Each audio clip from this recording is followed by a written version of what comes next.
This station is now the ultimate power in the universe. This table is really tilted.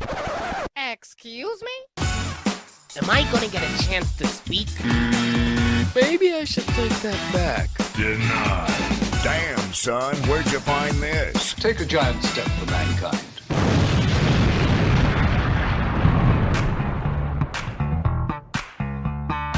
Welcome to the Tilted Table with your hosts, Sean and Joe.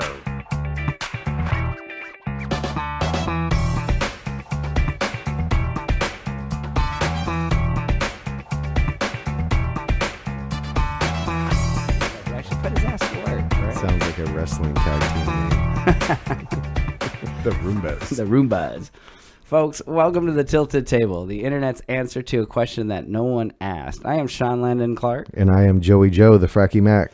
And today we are going to talk about wrestling. I'm excited for this. It's like another walk down memory lane and a flash from the past. Yeah, I mean, I grew up on wrestling. We're both kids of the 80s, and it was huge. That was the golden era of wrestling, and it's when the stars were the biggest.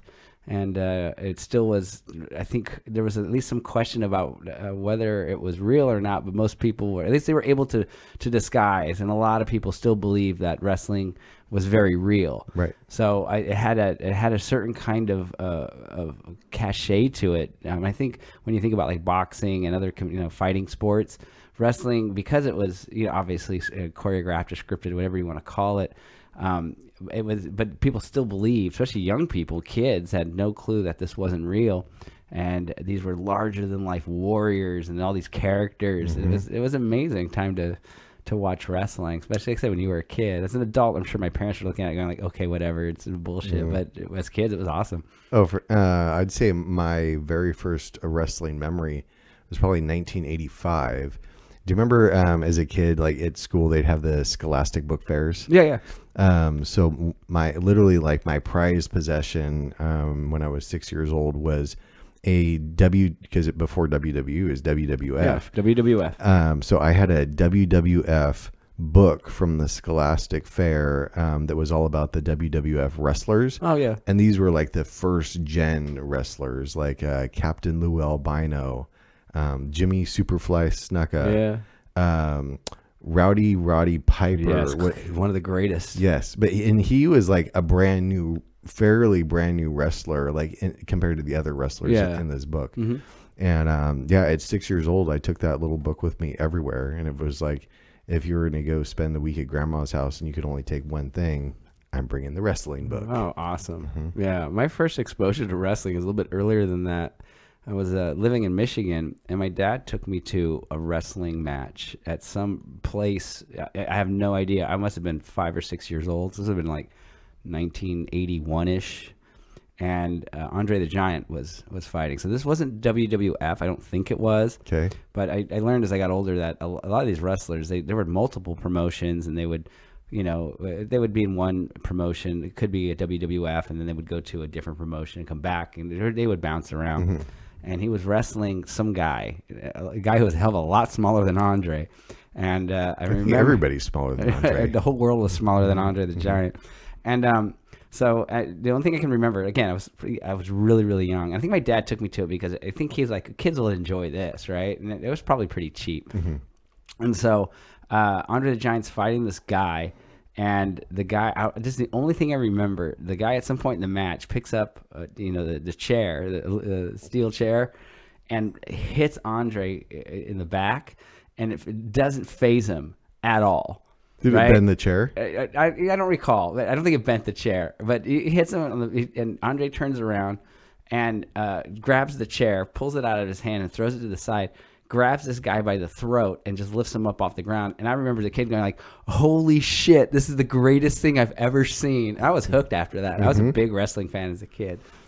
And that was, so we didn't really have a chance to watch too much of it. I don't remember like how many, it's not like today where it's on, twice a week, right? Yeah. So by the time I remember watching it, it was on every Saturday.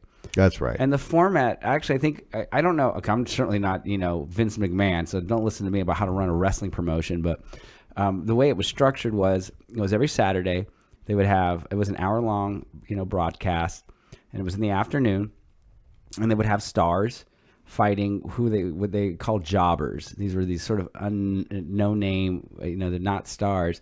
And of course the matches always ended the same, which was the jobber would lose to whoever the star was.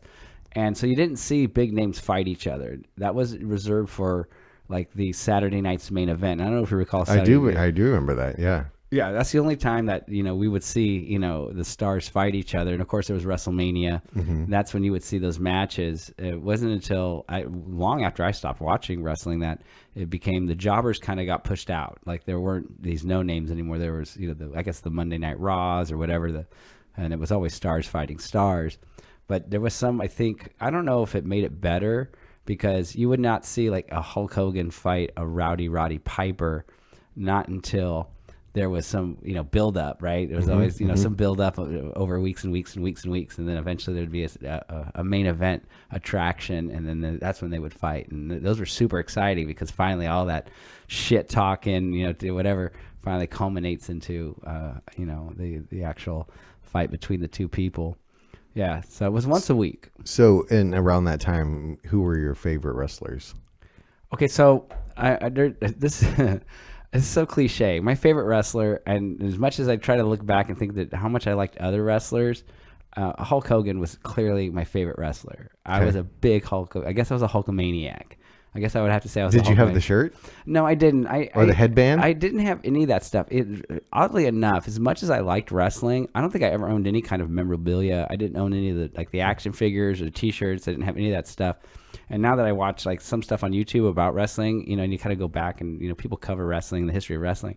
There was one YouTube video I saw that talked about all the stuff that they sold. The dolls. I can call them dolls. The merch. And I remember going, I remember that. And I had no interest in that, which is surprising, because you think as a little kid I might buy into that. Yeah. Or maybe I thought, maybe at the time I was just aware enough of how kind of nerdy it might be to show up to school in a Hulkamania shirt and probably just get my lunch money taken and beaten up by some I could totally see you as like a Hacksaw Jim Duggan fan. But the only merch that you would take to school is like a 2x4. Yeah, just take a 2x. I hated Hacksaw. So Hogan was my favorite wrestler. I liked Andre the Giant a lot, but I got to shake Andre the Giant's hand. So I had personal interaction with that man. We went to an event, and it was a house show. These are the ones that aren't televised. And he was fighting Adrian Adonis. I don't know if you remember Adrian Adonis. It was the first, I think it was the first time I realized that there were things like drag queens and gay people on this planet, because that was his character. And so Andre the Giant's walking, down to the ring, and I'm right up against the gate. And I was probably 8 or 9 years old. And I'm like, oh my God. And I mean, I'm not a big dude, but you can imagine an 8-year-old kid looking at Andre the Giant. The guy was 7'5" or 7. I mean, he was like 500 pounds. He's just a massive human. And he walks up, and I have my hand out through the gate, and he comes and he shakes my hand. And this is the other thing I can clearly remember. Surprised he's not my favorite, since he's my first memory of a wrestler, and he was the only one I really actually had any kind of contact with. He shook my hand, but I think he shook like my entire forearm. His big ass hand just grabbed my arm. So, but I did. Adrian Adonis actually. I had created a poster. Me and my brother created a poster, and it was Hulk Hogan. I can't describe it on radio. You have to see the photo, but like him doing like a hold on Adrian Adonis. So it's Hulk Hogan kind of flexing. Okay. But on one side of his hands, the feet are coming out, and then the other, through the other loop in your arms, is his head. Okay. Adrian Adonis's head. And I had that. I was holding that when Adonis was coming out to the ring, and he saw it, and he ripped it out of my hands and tore it up and threw it at me. Wow. It scared the fuck out of me, right? So the whole idea that, did I think this was real? 100%. Like, there was no doubt in my mind that these dudes were serious people, and this was a serious fight. This is a fight to the death. Yeah. So it was Mortal Kombat. It was our Mortal Kombat. So Andre was probably maybe second in line, but I would probably put Rowdy Roddy Piper up there as my number 2. And for people who've never seen old wrestling, there were so many kooky characters that as adults, you have to look at it and go, obviously it's fake. Nobody acts like this. This is like not a real human. Does that make sense? Yeah, but in the time and the place, though. Yeah, it seemed real. And according to a kid, even as an adult, if you watch Roddy Piper, he had his own little show called Piper's Pit, and he was like the biggest prick. Like even today, when you watch it, he was such a good actor. Like you would be hard as an adult to say that's not him. Yeah, so I always like Rowdy for. I mean, not just the fact that he was a colorful character and he was such an a-hole. He was so easy to hate, and he'd fire you up like fuck him. You know, he was a really good actor. He definitely could convince, even as an adult. I would look at him and go like, damn, he's good, because I think even adults would have to say like, I mean, that is him. Like that is that guy. Right. Yeah. And we didn't.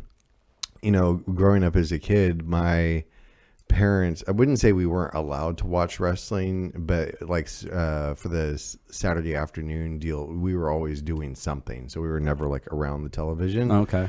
But when the first Nintendo, the NES, came out, and you know, that was back before Blockbuster. So you had like the neighborhood video store, and you could go rent a video game. Yeah.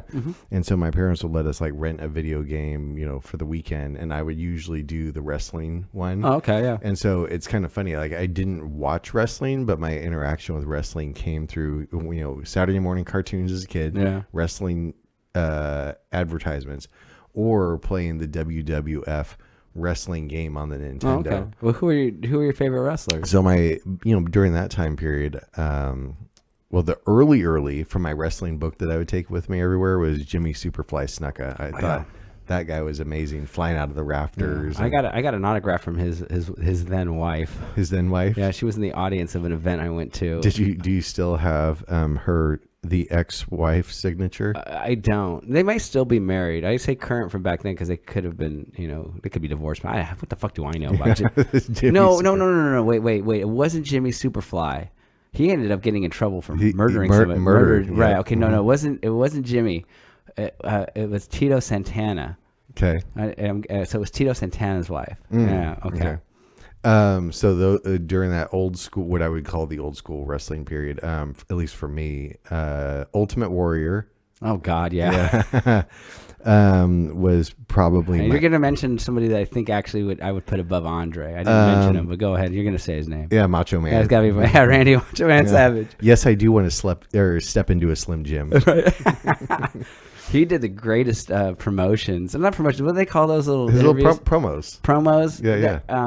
What do they call? There's a word for it in wrestling. I think it's called shoots. I still, even to this day, I'll watch like Macho Man clips, and it's like, how much cocaine was this guy on? Yeah, I know there's a lot of drugs, but I'm going to give Randy Savage a lot of credit, because he definitely, I think he's a good actor, and he sold that character. As outrageous as that character was. For sure. But was it the famous, Mean Gene, the cream is going to rise to the top. The cream always rises to the top. Right. I loved his outfits.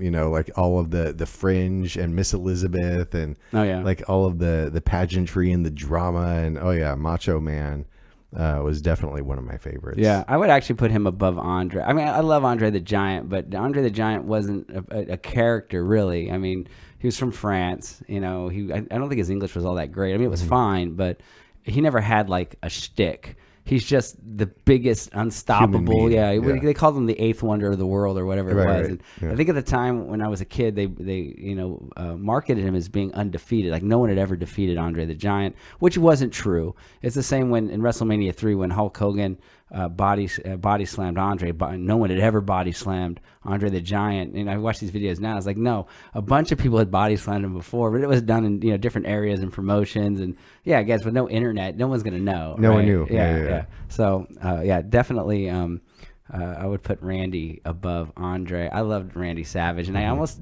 didn't like him because it took just a while as a kid, because Hogan was always the unstoppable force. And when Randy Savage showed up, that's the first time that my friends were talking about, like, this guy's way better than Hulk Hogan. It was the superpowers. Yeah. Well, no, they were called the mega powers. Mega powers. When they finally came together. Because Randy came in as a heel. So initially he was, a heel, and him and Hogan would fight. So I was always on Hogan's side.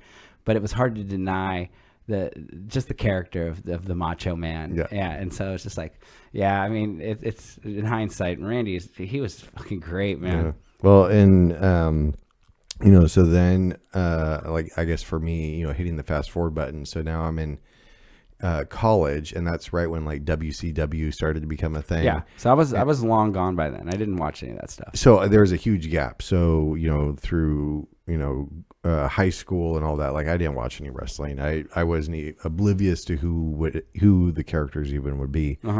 But then during college, like I'd tune in every once in a while, and that's when Hulk Hogan went through the Hollywood Hogan phase. Yeah, he became a heel. Yep. And I was a huge Hollywood Hogan fan. in fact, so much so that at the little house next door, I have a autographed Hollywood Hogan photo mounted in one of the rooms. Oh, okay. Yeah, wow. It's Hollywood Hogan and Dennis Rodman were tag team partners, and I have it autographed by both of them. Oh God.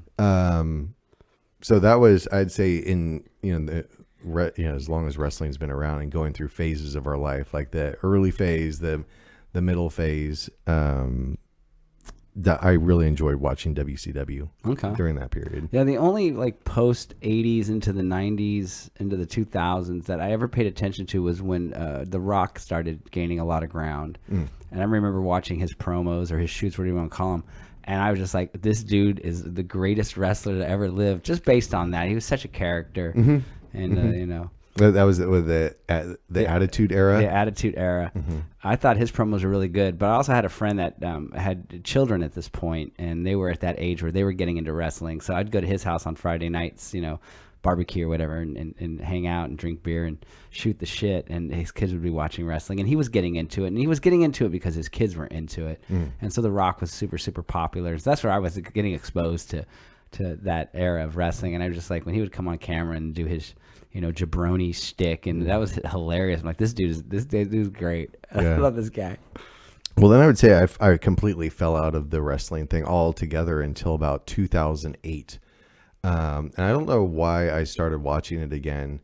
But it was awesome. It was like my version of Days of Our Lives or something, come home from work. And yeah, a lot of people call it trailer park soap opera. Hey, I totally support that. Yeah. Part of it's exactly what they would show on the Redneck Riviera. Yeah.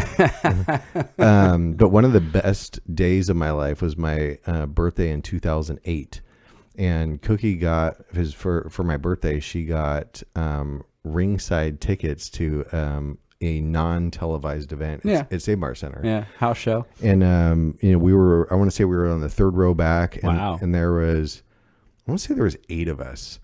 And I was driving, so I wasn't drinking. Okay. The friends that we took with us, they decided, we had like a little Audi SUV. They just come out with the Q5, I think, right then. And because they had all been day drinking, and I was the sober one. They're like, all right, Joe, will you drive us? And we'll just take the one car.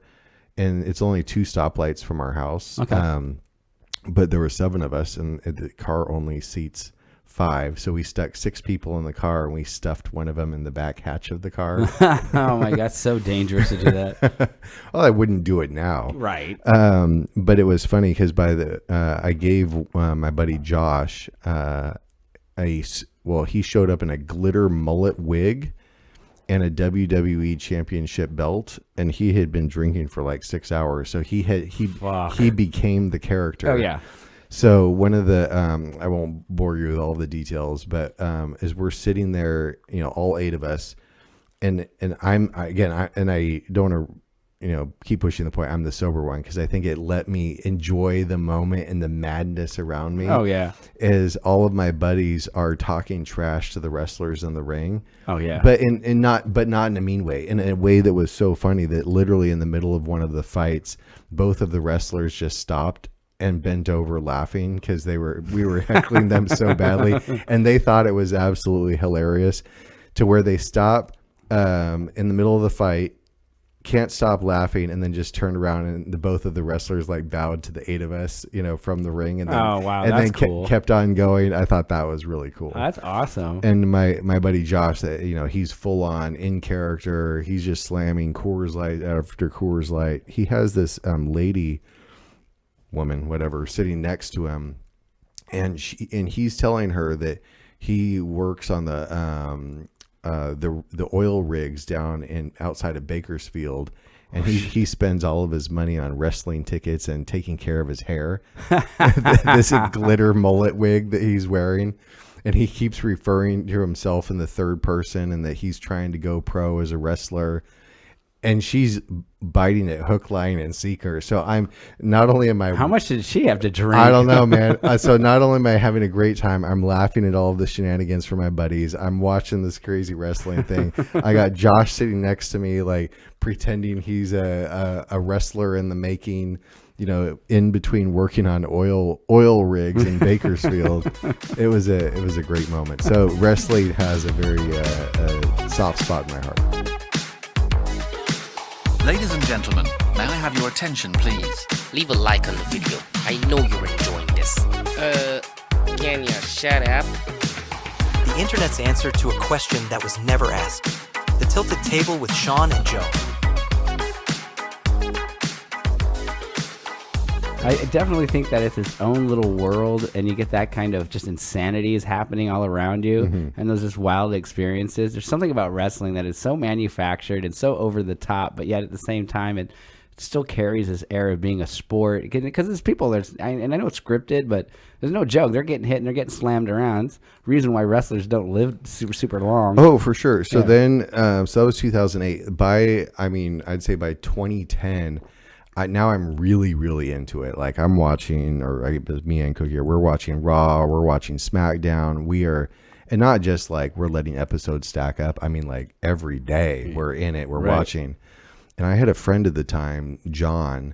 John's college roommate did all of the the stunt coordinating and whatnot, and for WWE. Oh, okay. And so he would give me tickets. Well, I'd pay him, but he would give me tickets to the seats right behind the announcer desk. Oh God.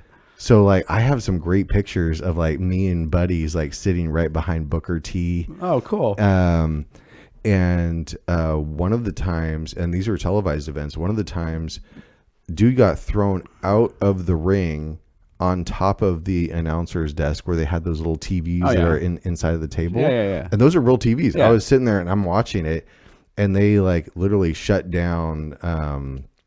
They didn't like turn off the cameras. Those are always rolling, but they stopped immediately. The production, the ambulance showed up and had to put that guy in a back brace on a stretcher. Oh my God. And wheel him out. So, for the people that, especially around that time were telling me, Joe, I can't believe you're so into that. That's just fake. It's all nonsense. I'm like, no, I don't know if Homeboy's ever coming back. Like that was legit bad. Yeah. I mean, it's scripted fighting. There's an outcome that's been predetermined, and the fight is choreographed in terms like, we're going to start this way, we're going to move to this thing and do that, do this. But yeah, those dudes are taking massive hits and spills, and if you execute some of those moves incorrectly, you could kill somebody. Yep. Yeah. You can. Yeah. There was a big deal when I was a kid, that, kids were mimicking wrestling moves. And I remember, I don't know who it was.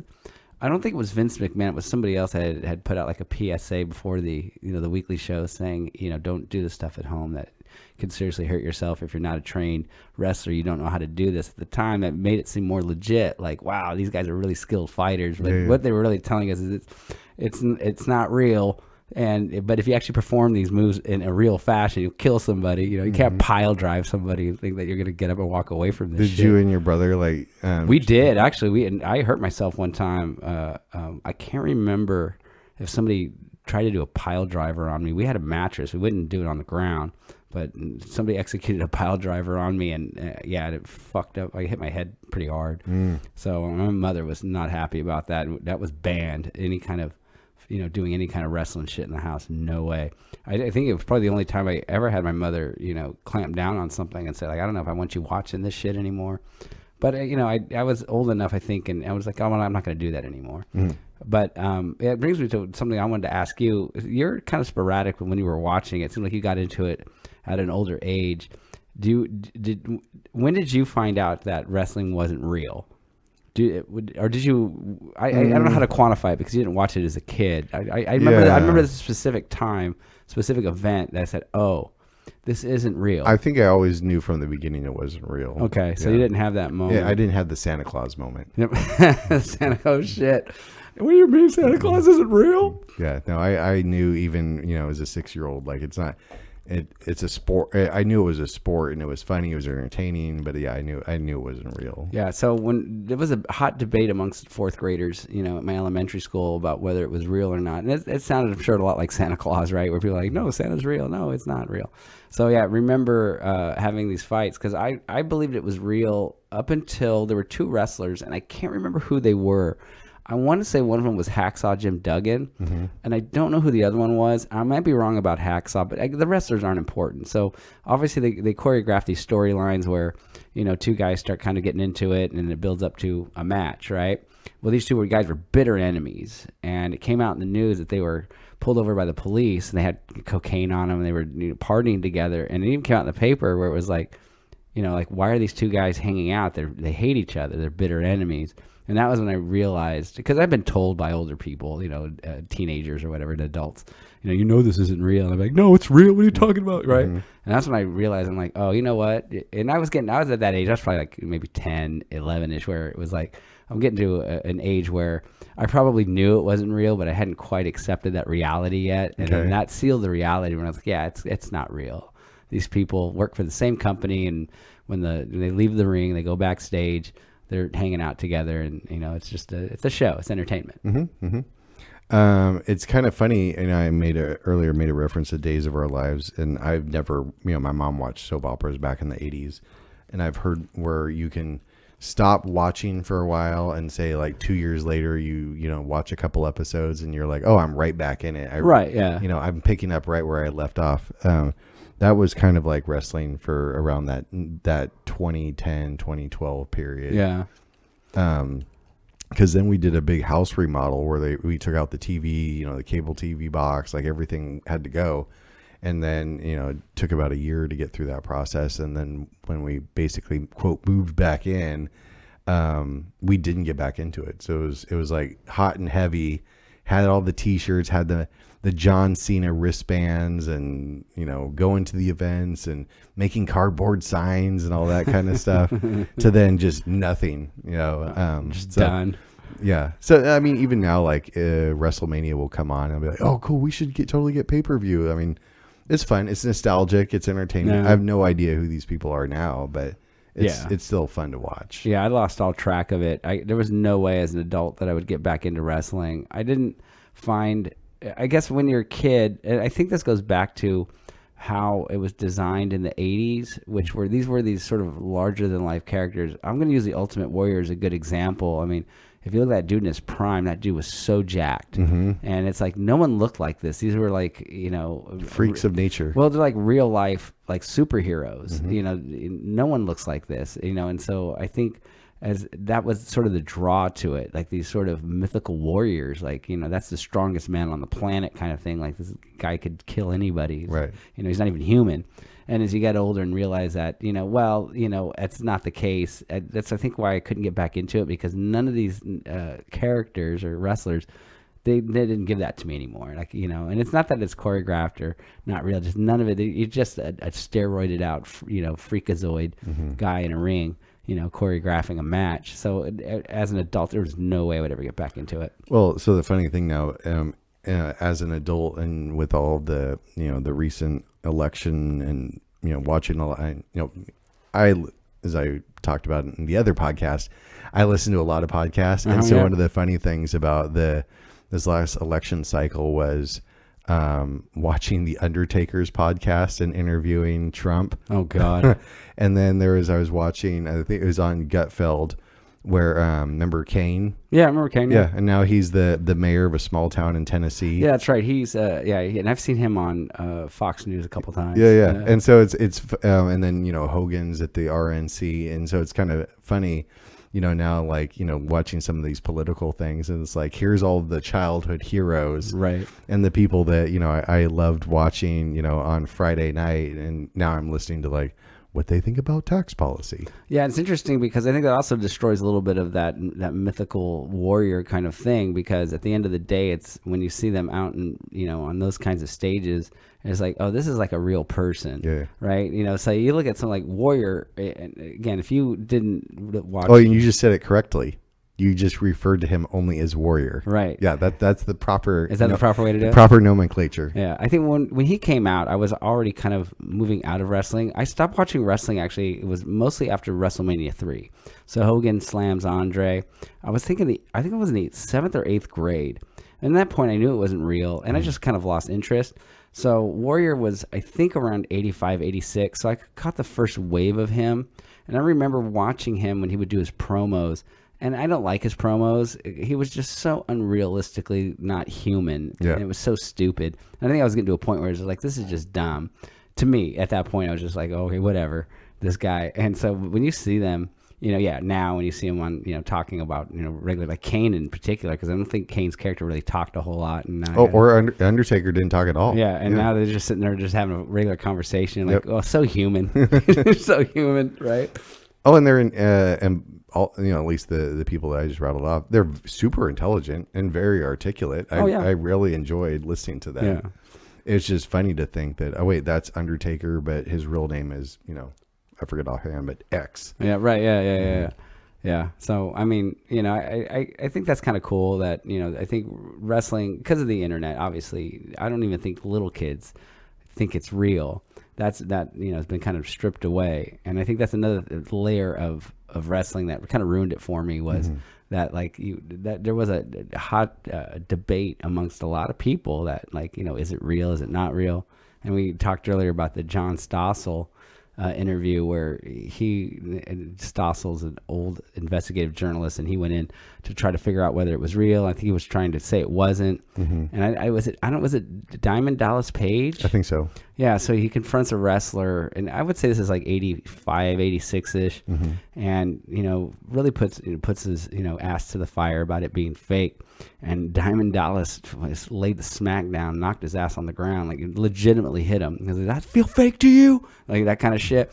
And so you seen that as a kid. I saw that as a kid, and I'm just like, there's no way you're going to tell me that this isn't real. I mean, he just laid that dude out. And he did. I mean, he was sued for this. Oh, yeah. He had blood coming out of the back of his head. Yeah. So, but now that you watch this stuff, you see John Stossel talk about it now, and it was, I sued them. And Diamond Dallas Page he says, I did it because I got tired of people questioning whether or not we're real athletes. And he said it wasn't so much about whether it was fake or not. He didn't like the word fake, because he's like, yeah, it's choreographed and there's predetermined outcomes and there's storylines, but to tell me that we're not going in there and putting our bodies on the line, that there's some serious action going on, that's what he didn't like about Stossel. He thinks we're just going in there and anybody can do this.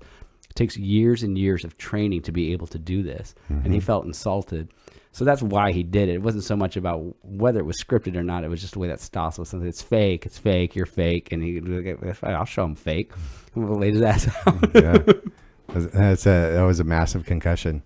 Oh, yeah. Because I remember he went onto a show or something. And I remember watching this, not too long ago, or rewatching not too long ago, and sitting in the chair, not being able really to put together a sentence because of the concussion. Yeah. Well, there was another incident with Hulk Hogan. It was during the I think it was WrestleMania 3 time frame.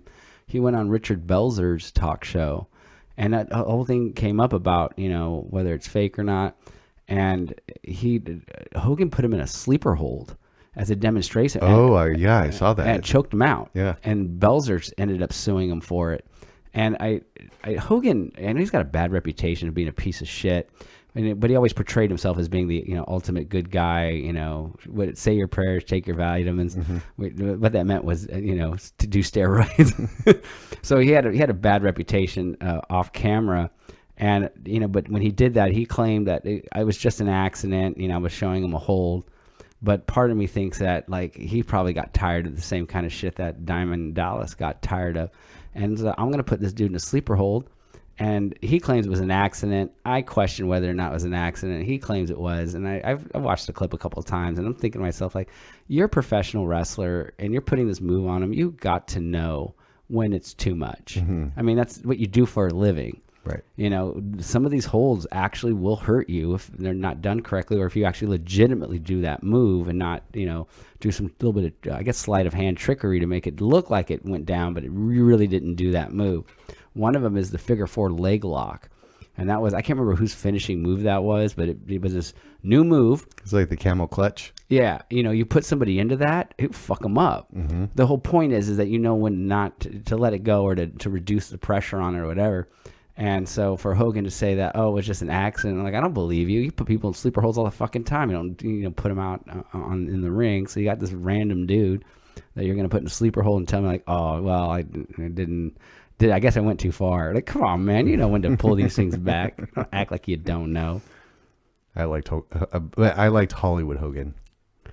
Well, yeah, it's a different era. Like, so I was done by then, and I actually thought when that first happened, my first thought was like, this can't work out that well, because I thought Hulk Hogan was one of the few, if not the only wrestler that you couldn't turn heel. Mm-hmm. It would be just too damaging to the wrestling as a whole. Yeah. But you know, throughout your life, if you grew up watching wrestling, they always went back and forth. There would be characters that were bad guys that, you know, they got somebody turned on them, and you know, all of a sudden they're a good guy, and then they would become a bad guy. And I thought Hogan was untouchable. He has to be a good guy. He's always going to be the good guy. And I remember when they switched it over, but that was in a different promotion, right, which is now gone. It existed for a hot minute. That's when, you know, I wasn't watching a ton during that period, but that's when WCW got bigger than WWE. Yeah, they took a lot of the old WWE stars and brought them over. I don't know what ruined it. I've seen videos about like the downfall of WCW, but I don't think I've really watched them. I'm assuming they probably just made some mistakes. I think at some point, you know, you start going way over the top. There's got to be some aspect of realism. There's got to be real people here. And I think if you take it too far and you create too many characters that are, let's say like The Undertaker, who's really, really one of the greatest wrestlers of all time. Right. But his shtick was extremely hard to believe that that's a real person, right? You know, so you got to have some element of realism to it to balance out the characters that can't conceivably be real people. And I don't know, I'm guessing, I don't know, but I'm assuming that WCW either took things too far and it got too over the top and too theatrical, and you know, and maybe people disconnected from it. So are you gonna, now that wrestling's on Netflix, are you gonna tune in? Is wrestling on Netflix? Wrestling is now on Netflix, man. No, I'm not gonna watch it. I mean, I would be more inclined to go watch like old reruns of bouts or something if I was interested in watching. Okay. But I mean, it's one of the few things from my childhood that I was completely obsessed with that I have absolutely zero interest in. I have a great drunk COVID purchase story. I am the proud owner of official replica WWE USA Championship belt, number 1. And I have the exact replica European Championship belt, number 2. And there have been moments, those nights that go into the wee hours, where I might be intoxicated, and I will put on both belts because I am the WWE champion in the American and European leagues. It's funny. I grabbed a bag out of the closet the other evening, and I was like, "Why is this bag so heavy?" And I looked inside. I'm like, "Oh, it's my WWE belts are in here." Right. Oh God. It's like, you know, when you're a kid and, you know, you think your dad's a superhero, and then you realize as you get older, he's just a drunk guy that wore a cape. That's a fact. But great memories, man. I love the nostalgic part of wrestling, and, you know, Saturday morning cartoons, or, you know, left, right on my NES controller as I, you know, pick who my wrestler was going to be. Right. Yeah.